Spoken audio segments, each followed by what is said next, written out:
This effect can be made in 8 quick steps with free DaVinci Resolve. In steps 2, 4, 5 and 8 I will give you some very useful tips. You don't want to miss them, so stick around. Let's set up our clips. Download a high quality location clip. I got mine from Pixels. Take your location clip and duplicate it. You can do some color grading on one version or just drop the saturation so it looks duller. Place the dull one on top of the colorful one.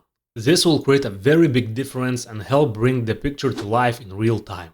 Select both clips, right-click and choose New Fusion Clip. Tip 1. Save your time. It might seem obvious for some, but you can right-click on a node and rename it so you know what is what. Delete any extra nodes to keep things clean and simple. Now let's bring this clip to life. Add a polygon node and draw a circle. Select all the points, click Alt-S to smooth them out. At frame 0, set the size to 0 and keyframe it. Then about 100 frames later, make it big enough to cover half the clip.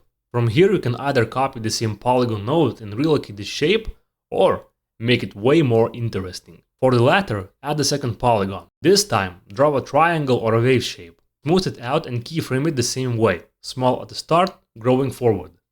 Add an animation keyframe to the top point of the shape, and when the growing stops, stretch it to cover the remaining area. What we have so far is super cool, but also super flat. Let's give it some depth and energy. Add a displace node and connect it to the merge. Then add fast noise node and connect it to displace. At the same keyframes as the polygons, keyframe detail, contrast and scale. Start them at 0 and crank them up to the max as the shapes grow and meet. Then about 20 to 30 frames further, bring them all back down to 0. Here's a tip to make your edits super smooth. Spline editor. In the Fusion page, click this icon. It shows all of your current keyframes. You can select some or all of them and modify them. I'm going to select all of them and click S to smooth them out. Now the effect goes from this to this. You can also do it in the edit page too. I'll show you how soon. Back in the edit page, open the effects, and here's a tip to get more free effects in Resolve.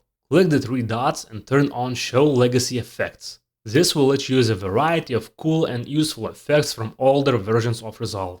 Search for waviness and drag it onto your clip.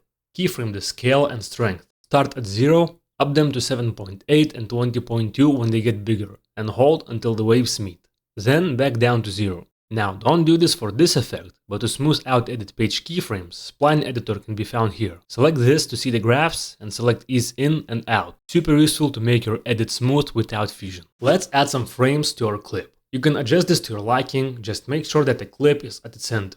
You can even create a hologram out of it by watching this video here. Put the location clip above your holder clip. Adjust location clip size and position. Select them both and create a Fusion clip. Inside Fusion, add a polygon on your location clip and draw a square around it. Keyframe the border width. Keep it at 0 before the waves meet. Then increase it slightly just after. This makes the frames to go away and gives a lot of depth for the clip. Smooth the keyframes out as before.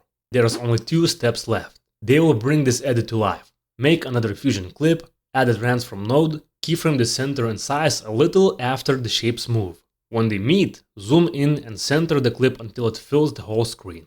Go to the edit page, click Effects and add Zoom Blur. Keyframe it at the same spots as the transform node. Start from 0 and end with 0. Few frames before the last keyframe, increase the blur amount by a lot.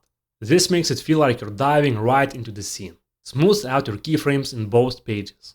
And now for the final step, arguably the most important effect, camera shake. Add it from the effects and keyframe overall strength. Start at 0 just as the clip starts to zoom in. When the zoom finishes, up it to about 0.52 and go back to 0.30 frames further. Set X deviation to 0.11 and speed to 0.52. This adds impact which slowly fades after the teleportation. Camera shake adds a cinematic burst of energy, and honestly, it's the detail that makes this whole effect feel alive and real. You can learn more about camera shake and how to use it properly in this video. And if you made it this far, you're amazing. Give me a like and subscribe, because we ain't done yet! And it would mean a lot to me.